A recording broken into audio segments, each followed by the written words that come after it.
मधु के पति की 22 साल पहले मौत हो गई थी। उसके पास कोई धन दौलत नहीं थी और संपत्ति के नाम पर सिर्फ एक बेटा था, जो इस वक्त जेल में बंद था। उसने उस घर में वो अकेली रहती थी और उसके आंसू तक पोंछने वाला कोई नहीं था। मधु ने बड़ी तकलीफ से और झेलते हुए अपने बच्चे को पाल पोस कर बड़ा किया था। अगर माँ बेटे को जुदा करने वाली मौत होती तो मधु सब्र कर लेती। उसके मन में किसी के लिए क्रोध ना होता, लेकिन उन्हें जुदा करने वाला तो कोई और था, जिसके अत्याचार को सहने और उसके लिए मुश्किल हो रहा था। मधु के मन में बार बार उस स्वार्थियों से बदला लेने का विचार घूम रहा था। मधु के लिए उसका बेटा ही सब कुछ था, जिसे देखकर ही उसे जिंदगी में आगे बढ़ने का हौसला मिलता था। मधु का बेटा सुंदर होने के साथ साथ बहुत ही होनहार भी था। मधु ने उसकी अच्छी परवरिश की थी और उसकी गली के सारे लोग उसके बेटे की तारीफ करते नहीं थकते थे और यहाँ तक कि स्कूल के अध्यापक तक उस पर जान छिड़कते थे। मधु के बेटे का नाम था आत्मानंद था। आत्मानंद से दूसरों की दुख तकलीफ़ें देखी नहीं जाती थी और लोगों की मदद करने के लिए वो हमेशा तत्पर रहता था। उसे देखकर कोई सोच भी नहीं सकता था कि वो कोई अपराध कर सकता है। मधु भी यही सोच सोचकर तड़पते हुए दिन काट रही थी। आखिर उसका क्या अपराध था? आत्मानंद में गुणों का भंडार था। वो साहसी, निस्वार्थ और देश प्रेम होने के साथ साथ कर्तव्य का पालन करने वाला इंसान था। साथ ही वो राजनीति में रुचि रखता था। वो बेबाक था और अपने राजनीतिक लेखों की वजह से सरकारी कर्मचारियों की नज़रों में आ गया था। पुलिस भी उसकी हरकतों पर नज़र रखती थी। पुलिस बस एक मौके की तलाश में थी ताकि वो उसे जेल की सलाखों के पीछे डाल सके। जेल में पड़े एक डाके ने उन सभी लोगों को आत्मानंद को फंसाने का अवसर दे दिया, जो उसे पसंद नहीं करते थे। डाके से तार जुड़े होने का हवाला देकर आत्मानंद ने के घर की तलाशी ली गई, जहां मिले कुछ पत्रों और लेखों को डाके का मुख्य कारण बताते हुए उसे गिरफ्तार कर लिया गया। अपने आरोपों को सिद्ध करने के लिए पुलिस ने कुछ और युवकों को भी गिरफ्तार कर लिया और आत्मानंद को गिरोह का मुखिया करार दे दिया गया, जिसके बाद महीने भर तक मुकदमा चला और ना जाने कहां कहां से पुलिस ने ऐसे झूठे गवाह सामने लाकर खड़ा कर दिए कि कोर्ट ने आत्मानंद समेत सभी युवकों को दोषी करार दे दिया और 4 साल के कठोर कारावास की सज़ा सुना दी गई। बेटे की हर सुनवाई में जा रही उसकी माँ मधु ने इंसान का चरित्र कितना नीच हो सकता है, वो अपने स्वार्थ के लिए किसी को भी हानि पहुँचाने से नहीं झुकता। अपने बेटे को हथकड़ियों में पुलिस द्वारा जेल ले जाते देख मधु वहीं बेहोश होकर गिर गई, जिसके बाद कुछ भले लोगों ने उसे तांगे पर बैठाकर घर तक पहुंचाया। मधु को जब होश आया तो उसे पूरा वाक़या याद आया। अपने इकलौते सहारे से दूर होने का गम उसे खाए जा रहा था, जो उसे एक पल भी चैन की सांस तक लेने नहीं दे रहा था। कोई रास्ता ना सूझने पर मधु ने अपनी वेदना को भी प्रतिशोध में बदलने का फैसला किया और उसके बेटे की ये दुर्दशा उस करने वाले की बदला लेना ही अपने जीवन का मकसद बना लिया। मधु के मन में ही प्रतिशोध की ज्वाला धधक रही थी। वो बस यही सोच रही थी कि ऐसा क्या करे कि जिससे उस अत्याचारियों से बदला लिया जा सके। देर रात तक मधु सोचती रही कि कैसे मैं बदला लूं उनसे। कि विधवा जीवन जीते 22 साल बीत गए, लेकिन अब उसे बाहर निकलना होगा।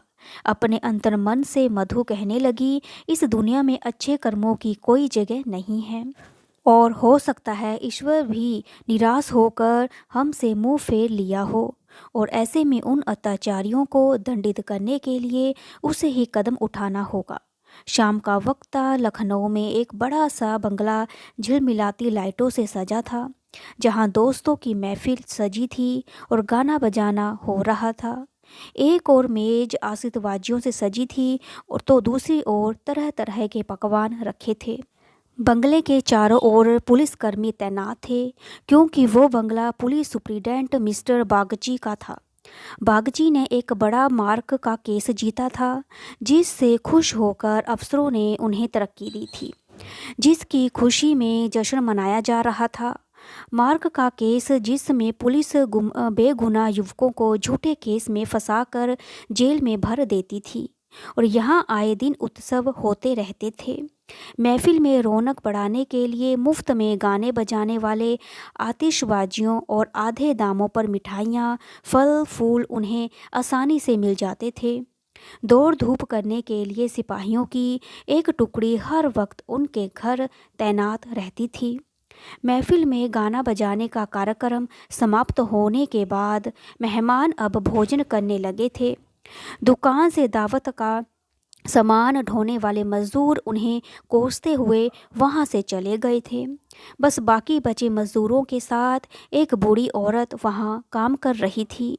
जो बूढ़ी औरत चेहरे पर हल्की मुस्कान लिए अपने काम में मगन थी, वो महिला और कोई नहीं बल्कि मधु थी, जो बदला लेने के लिए मजदूर बनकर काम कर रही थी। महफिल खत्म होते होते सभी मेहमान जा चुके थे और इक्के दुक्के मजदूर बचा हुआ खाना समेट रहे थे। मधु एक कोने में चुपचाप बैठी हुई एकटक सभी को देख रही थी। सहसा मिस्टर बागची की नज़र मधु पर पड़ी तो वो उसके पास पहुँचे और बोले, तुम अब तक यहाँ क्या कर रही हो? कुछ खाने के लिए मिला या नहीं?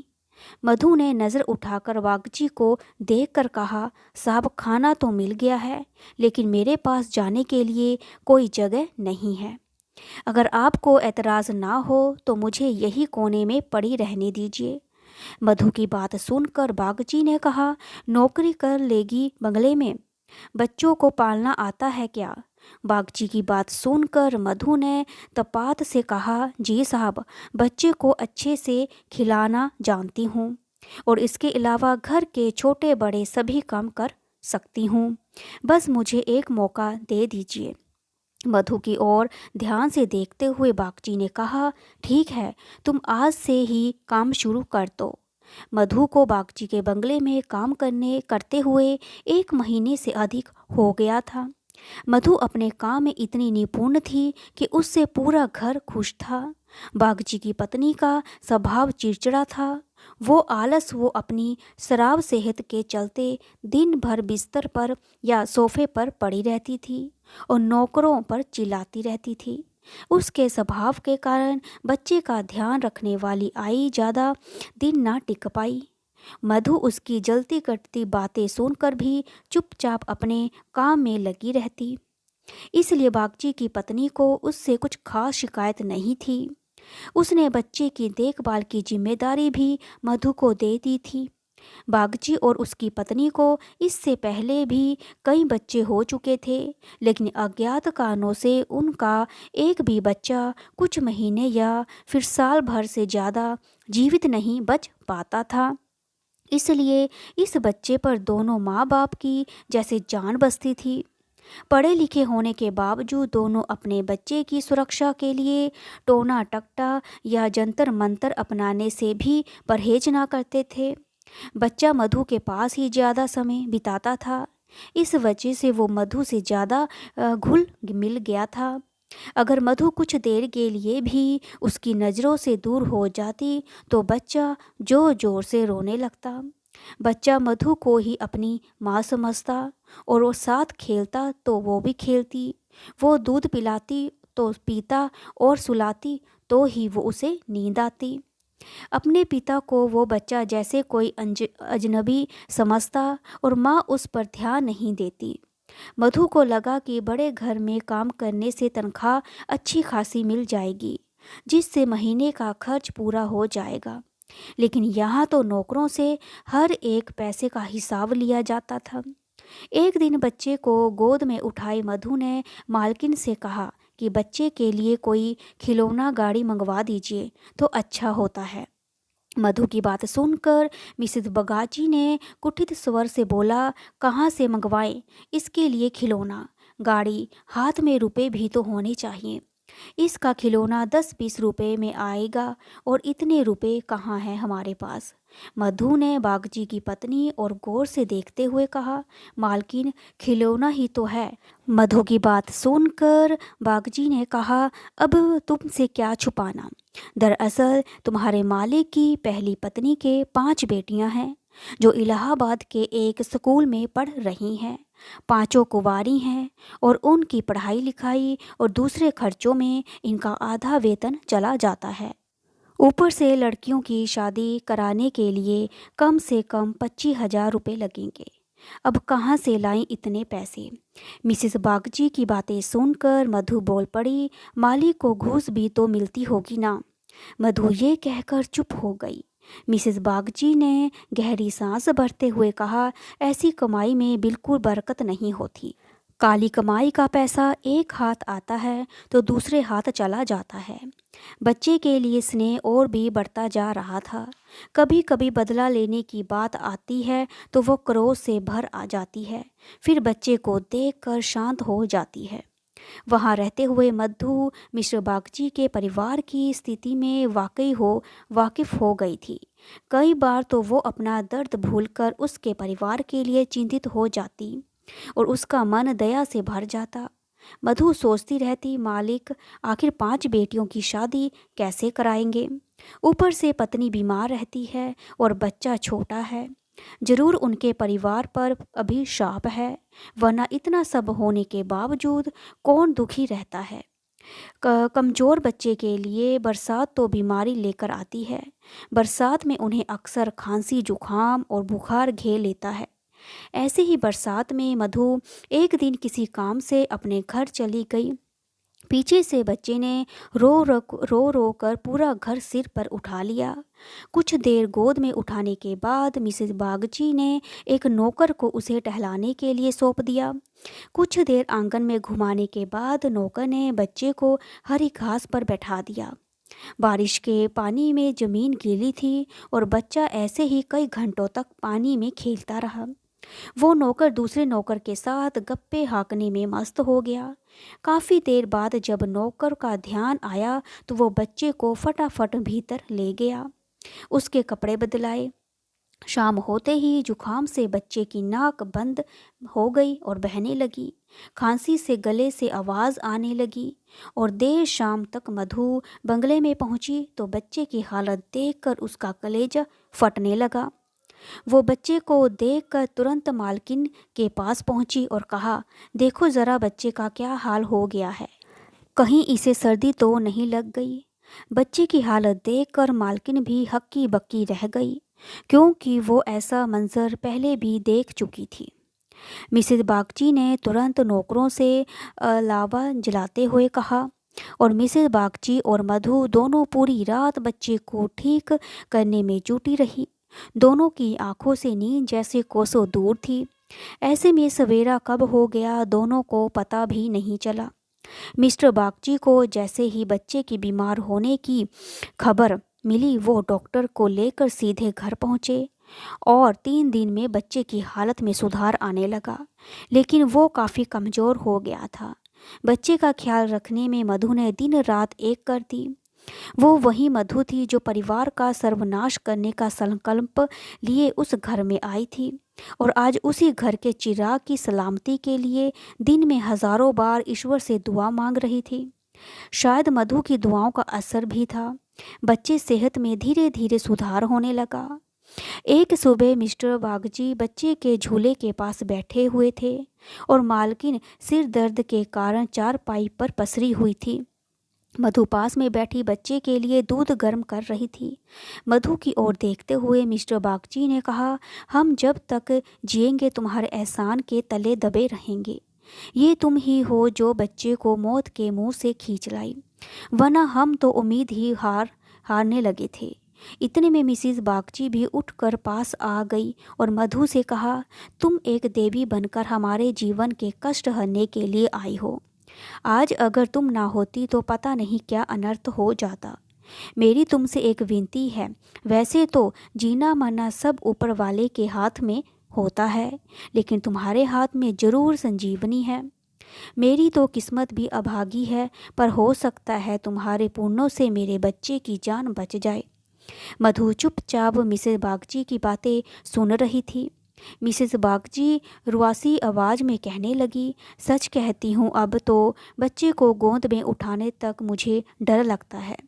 तुम इसे आज से अपना ही बच्चा समझो और इसकी माँ बन जाओ। इसे भी तुमसे बहुत लगाव है। तुम इसे अपने साथ अपने घर ले जाओ और वहीं इसकी परवरिश करो। जब ये तुम्हारी गोद में रहेगा हमें चिंता नहीं होगी। मिसेस बागची की बात सुनकर मधु ने कहा, मालकिन, क्यों ऐसे बुरे विचार मन में ला रही हो? बच्चे की हालत में सुधार हो रहा है और देखना, भगवान की इच्छा से सब कुशल मंगल होगा। इतने में मिस्टर बागची बोल पड़े, नहीं बूढ़ी माँ, मेरा दिमाग भले ही इन बातों को ढकोसला करार देता हो, लेकिन मन का एक कोना इस पर विश्वास करना चाहता है। मेरी अपनी माँ ने मुझे पैदा होते ही एक धोबिन को बेच दिया था, क्योंकि मुझसे पहले मेरे 3 बड़े भाइयों की मौत हो चुकी थी। इसलिए मेरी जान बचाने के लिए उन्हें जो उचित लगा उन्होंने किया। अब बारी हमारी है और हमसे जो बन पड़ेगा हम करेंगे। तुम इसे आज ही अपना ही बेटा मानो और इसे अपने साथ ले जाओ। हमें जब भी इससे मिलने का मन होगा चले आएंगे और खर्च की चिंता ना करना, इसकी पूरी परवरिश का खर्चा हम समय समय पर तुम्हें भेजते रहेंगे। मिस्टर बागची ने कहा, मैं जिस पेशे में हूँ मुझे ना चाहते हुए भी कई कुकर्म करने पड़ते हैं। झूठी शहादत बनाकर निर्दोषों को फंसाना पड़ता है। उनकी और उनके परिवार की ना जाने कितनी बद्दुआएं मेरे सिर पर हैं। मैं जानता हूँ कि बुराई का फल कभी अच्छा नहीं हो सकता, लेकिन मैं लोभ में आ ही जाता हूँ। अगर मैं ये सब ना करूँ तो नालायक करार देकर निकाल दिया जाऊँगा। अंग्रेज़ों को जहाँ 100 खून भी माफ़ होते हैं, लेकिन हम हिंदुस्तानियों को एक गलती भी हमें भारी पड़ सकती है। इसलिए मेरी विनती है कि हमारे बेटे को स्वीकार कर लो। मधु को भी उस बच्चे से बेहद लगाव था, इसलिए वो खुशी खुशी मान गई। और गदगद होते हुए मधु ने कहा, आप दोनों की अगर यही इच्छा है तो मैं बच्चे को अपनाने के लिए तैयार हूँ। मुझसे जो बन पड़ेगा मैं करूँगी। मेरी भगवान से बस यही दुआ है कि हमारे बच्चे को वो अमर करे। बड़ी देर से बच्चा आराम से झूले में सो रहा था। चादर से उसका मुंह ढका हुआ था और मधु ने दूध गर्म कर बच्चे को पिलाने के लिए जैसे ही उसके मुंह से चादर को हटाया, उसके मुंह से जोर से चीख निकल गई। बच्चे का पूरा शरीर ठंडा हो चुका था, चेहरा पीला पड़ चुका था और मधु ने जल्दी से बच्चे को गोद में उठाकर सीने से चिपका लिया और जोर जोर से रोने लगी। बालक सभी को छोड़ भगवान के पास जा चुका था। दिन भर पूरे गम में मातम पसरा रहा और रोने की चीख पुकार से जैसे पूरा घर कौंध गया हो। मिस्टर बागची, उसकी पत्नी का भी रो रो कर बुरा हाल था। मधु, जो खुद बच्चे को खोने के दर्द में तड़प रही थी, उन दोनों को सांत्वना दे रही थी। मधु उनसे कह रही थी अगर उसके बस में होता तो वो अपने प्राण देकर भी बालों को बचा लेती, लेकिन ऐसा संभव नहीं था। मधु जो अपना बदला लेने आई थी, ममता के बंधन में बंद स्वयं दुख लेकर जा रही है। सच कहते हैं, माँ का दिल दया का सागर होता है। माँ वो देवी है जिसकी निर्मलता को कोई भी मैला नहीं कर सकता। कहानी से सीख ये मिलती है कि माँ की ममता का पूरी दुनिया में कोई मोल नहीं है। माँ अपने बच्चे की तड़प नहीं देख सकती और बच्चे की ममता के आगे वो अपना सारा क्रोध भूल जाती है। वही ये कहानी हमें ये सीख देती है कि इंसान को कभी लालच नहीं करना चाहिए, ना ही किसी को दुख देना चाहिए। अगर आपको मेरी कहानी अच्छी लगी तो लाइक करें, शेयर करें, सब्सक्राइब करें और देखने और सुनने के लिए थैंक यू सो मच।